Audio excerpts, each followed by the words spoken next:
covering every county. This is your statewide newscast. Arkansas Today. Breaking news just into the Arkansas Today newsroom. The Supreme Court is ordering Attorney General Leslie Rutledge to approve a ballot title on minimum wage increases. Thanks so much for joining us on this Wednesday afternoon. I am Aaron Nolan. This means that Attorney General Rutledge will have to approve or amend an existing ballot item on minimum wage increases for voters to eventually vote on. It is unclear what that ballot will look like or when it will be put to a vote.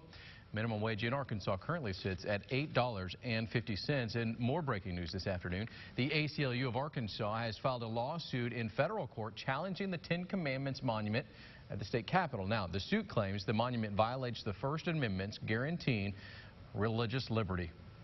4 Arkansas women were named as plaintiffs in the case. You'll remember last month the monument was placed at the Capitol grounds after the first was destroyed just hours after it was put up.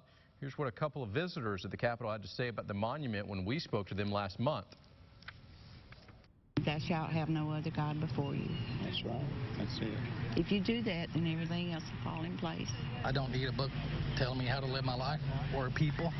Or a tablet. Or a tablet. A monument. Private donations paid for the monument. No taxpayer funds were involved. Arkansas Today will continue to follow this story. Also new this afternoon, NFL teams will now set their own rules regarding players who want to kneel during the national anthem.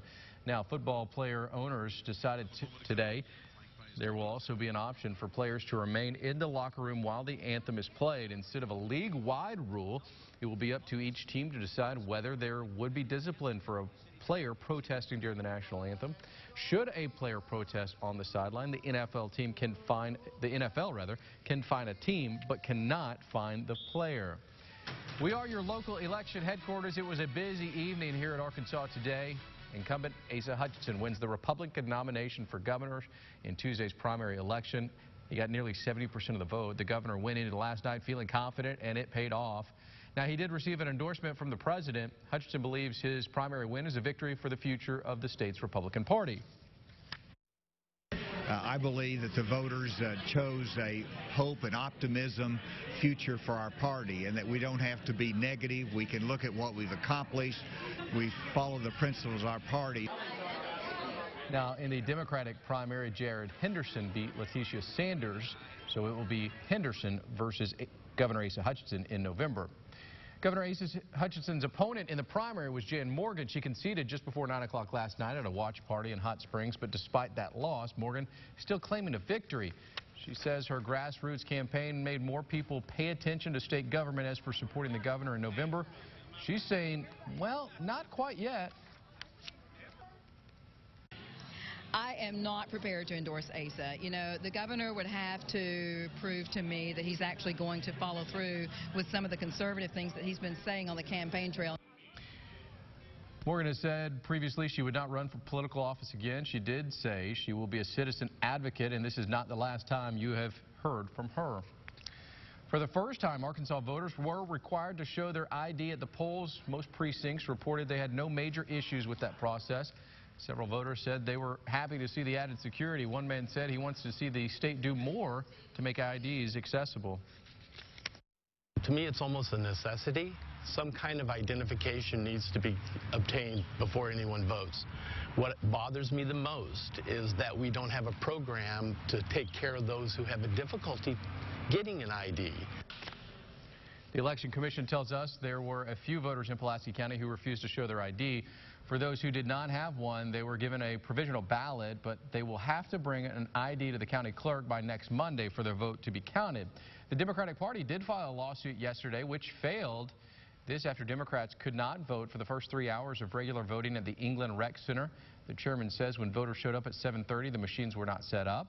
The polling places then deferred to paper ballots, but only had one for the Republican and nonpartisan primaries as well, not Democrat. That was also confirmed by the State Election Commission. A judge shot down their request to keep the polls open later. According to the Secretary of State's website, there were just more than 315,000 votes cast in the primary election. There were more than 1.7 million voters. There are more than 1.7 million voters in Arkansas, so that's only about 18%. Early voting barely covered 7% of the state's registered voters. Here in Pulaski County, more than 45,000 votes were cast. The State Crime Lab is trying to identify human remains found Tuesday in West Little Rock. The discovery was made at a West Little Rock park. It's the same park where missing Abby Statbeck, her car was found in the last place she was seen. Police not saying if the remains are those of Abby. Mitch McCoy has the story. Give you another look. 3 long years.